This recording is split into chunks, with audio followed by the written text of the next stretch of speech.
Section 1.4, Part 3 video. We're solving quadratic equations. We've not actually solved any yet, but solving quadratic equations. And the first method is called the factoring method. Remember, we ended off last time with a note that said there's 4 methods to solving quadratic equations. The first method that we're going to look at, method number 1, is called the factoring method. Sometimes this is referred to as the zero factor method. Same thing. All right, so how do we solve quadratic equations by the factoring method? Take this note down. Title the note across the top, put the title. Here's the title. Steps in solving quadratic equations by factoring. Steps in solving quadratic equations by factoring. Remember, you can pause the video. Step 1. Put the equation in standard form. And then beside that, write ax squared plus bx plus c equals 0. Step 2. Completely factor the left side. Then step 3. Set each factor equal to 0.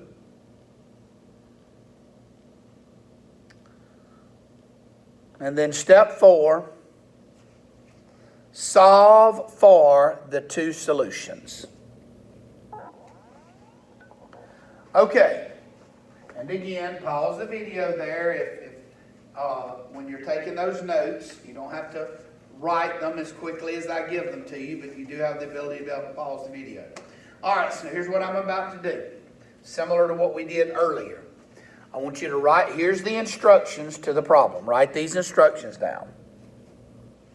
Solve the following equations by factoring. Solve the following equations by factoring. All right, now what I'm going to do is similar to what I did in section 1.1. I'm going to put up all the problems and say pause the video, copy it. Pause the video, copy it. And I'm going to let you get them all copied. And then after you do that, then I'm going to go through those where you can just sit back then and just watch me go through them. All right, so here we go. Here, in just a second. There is the first problem. So pause the video now and copy it. Okay? Next 2 problems. Right here. So pause the video now and copy. Okay? Next example.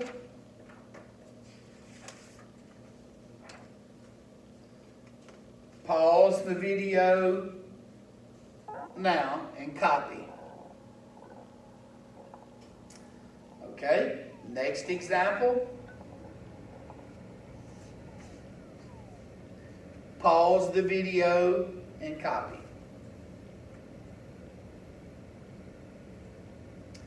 All right, next example.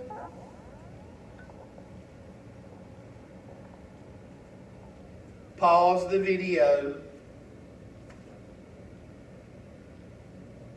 Okay, so you should have all of the problems that I now want to go over with you. So let's do that.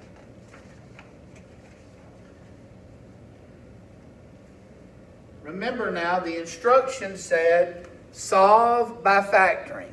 Well, when you first look at this, how do I know that this is a quadratic equation? I know this is a quadratic equation because of the x squared and because of the equal sign. Now, how do I solve a quadratic equation? Step 1. Step 1 says put the problem in standard form. Remember, standard form looks like this. Now, let me say that a different way. Standard form just simply means this. Get the x squared, the x, and the number all on one side, put it in the right order, and set it equal to 0. That's the main thing you need to hear. Standard form for a quadratic equation, everything must be on one side.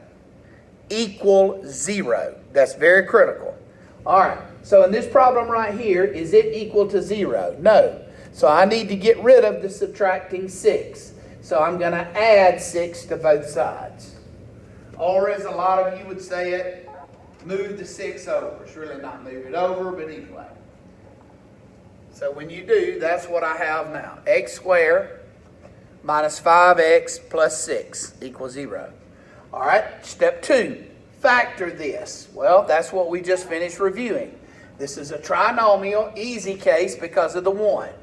Do 2 sets of parentheses, x squared, x and x. Signs are the same, both negative. So it's x minus, x minus.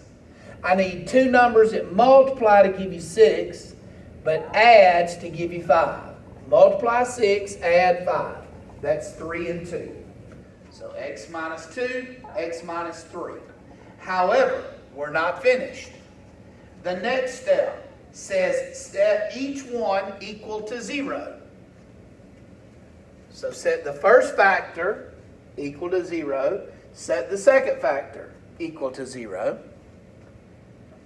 Now you've gone from one equation to 2. The difference is it started out being a quadratic equation.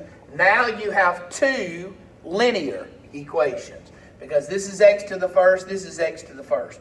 How do you solve a linear equation? X is on one side, numbers on the other. X is on one side, numbers on the other. So add 2 to both sides, add 3 to both sides to get 2 solutions. Remember, a linear equation, x was to the first power, you always got one solution.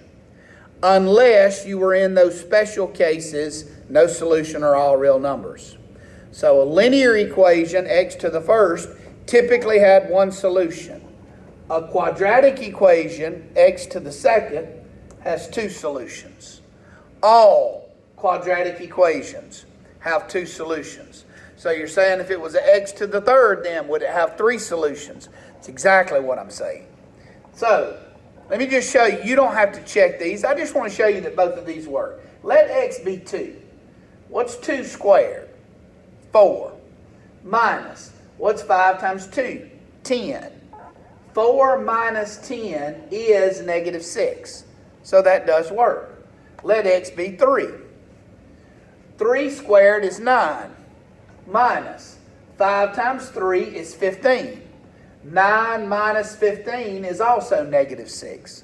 So yes, both of these solutions do work.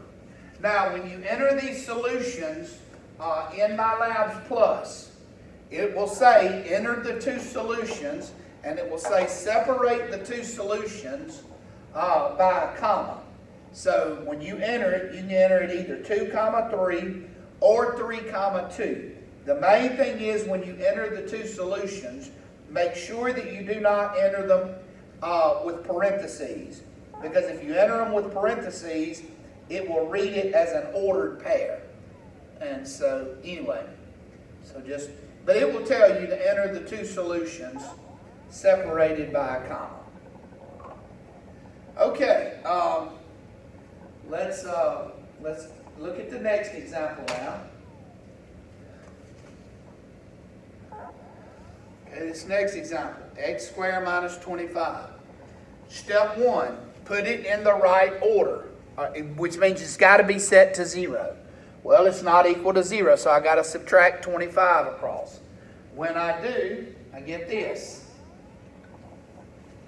Now you say, wait a minute, this doesn't have a middle term. It doesn't have to. Quadratic equations, all it's got to have is the x squared and the equal sign.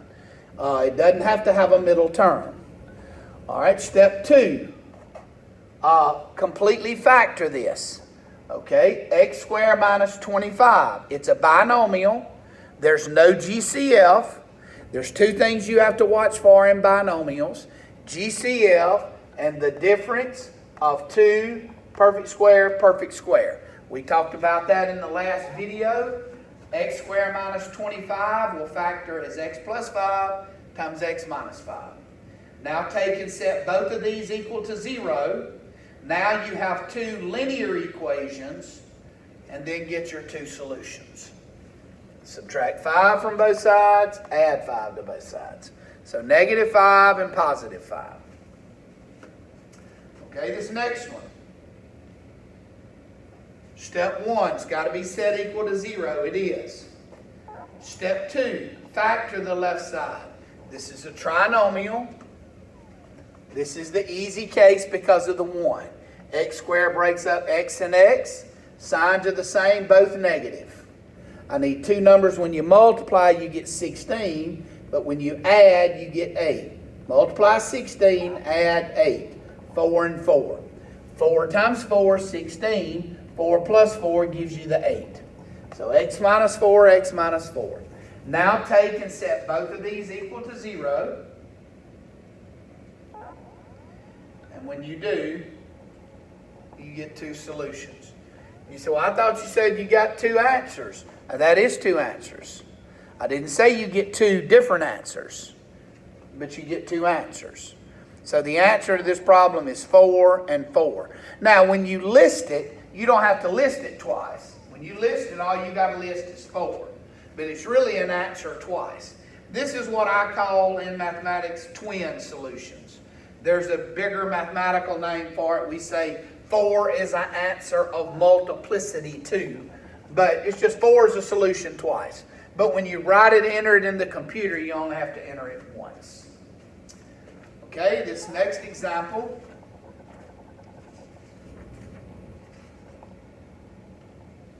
Right here. 5x squared equal 40x. Step 1, it's got to be set to 0, so you have to subtract the 40x across. Now it's equal to 0. Now factor this. It's a binomial. The first thing we look for is the GCF. You say, well, the GCF here is 5. That's not all. The G, greatest common factor, is not 5. It's 5x. And if you don't bring that x out with it, it throws it off because there's an x in both of these. So your GCF is 5x. Then you divide 5x into 5x squared, and that leaves x, and then 5x into negative 40x is minus 8. Now the third step, set both of them separately equal to 0. And then you get rid of this 5, that's multiplying by dividing. Whatever you do to one side, you have to do to the other. It won't affect anything because 0 over any number is 0. And then, of course, over here you add 8 to both sides. Okay? Let's look at this next example. Quadratic equation. Quadratic equation. Step 1, bring everything to one side because it has to be set to 0. So I'm going to subtract 2 from both sides, subtract 3x from both sides. Now when I do that, it's got to be in the right order. So on this left side, that minus 3x has to be in the middle. So that it needs to be x squared, x, then constant, if all three terms are present. So subtract 3x from both sides, subtract 2 from both sides. All right, this is a trinomial. Is there a GCF? No. Is this the easy case? No, because of that 5. So when you factor this, you don't say, give me 2 factors of 2 that subtract to give me 3. Well, then how did we do these a while ago? We did this by the brew method, or the bottoms up method. So you may want to write yourself a note out beside this, brew method or bottoms up method. Now, if you'll notice, I didn't show the work to it. Here's the reason. We did this exact problem in the last video when I was reviewing over factoring. Remember, I did 2 brew problems with you. This was one of them. The difference is, when I showed you then, it wasn't an equation. It's now in an equation. So since it's in an equation, you can't stop here. All right, now it's factored. Now set both. So see, if you don't know that Brew method, you're not going to be able to go from here to here. And you are for sure going to have one on your exam where you have to factor it by the Brew method. Now take and set both of these equal to 0.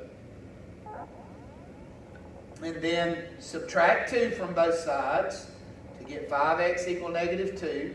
And then divide by 5 to get -2/5 for this first answer. And then add 1 to both sides to get +1 for the second answer. Okay? Now, let's look at this one.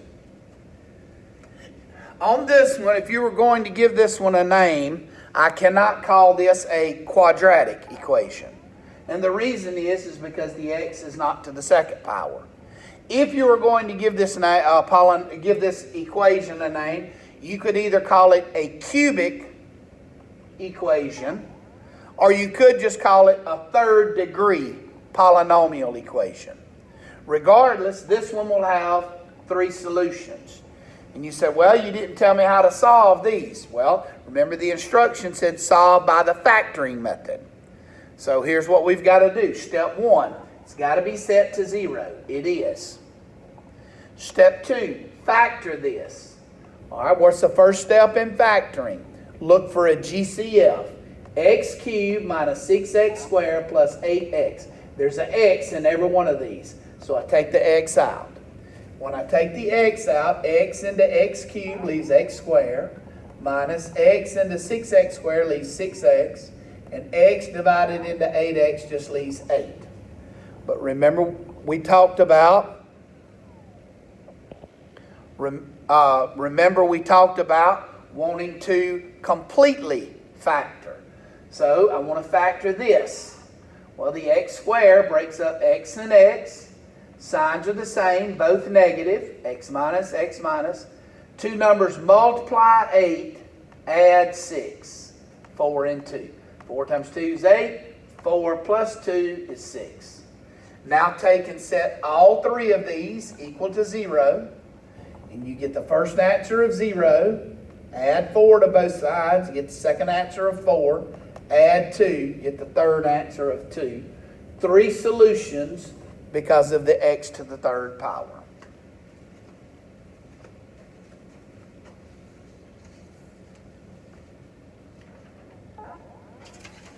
Now, you don't have to write this one down.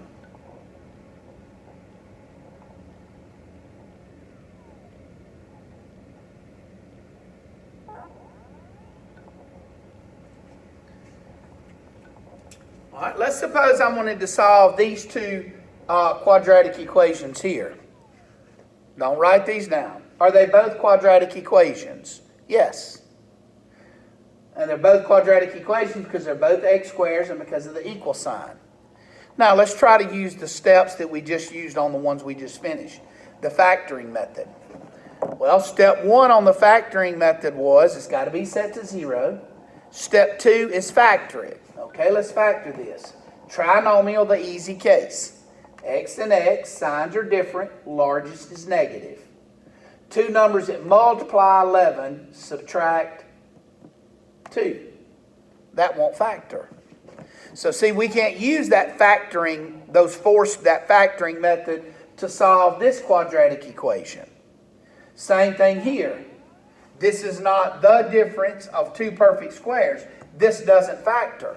So because neither one of these can be factored, I can't solve either one of these quadratic equations by the factoring method. Now, are they still quadratic equations? Yes. Do they still have 2 solutions? Yes. But I can't use that method we just finished because these are non-factorable. That's why you have more than one method of solving quadratic equations. So this takes us into our second technique, method number 2, on solving quadratic equations by the square root property, and that will be our next video.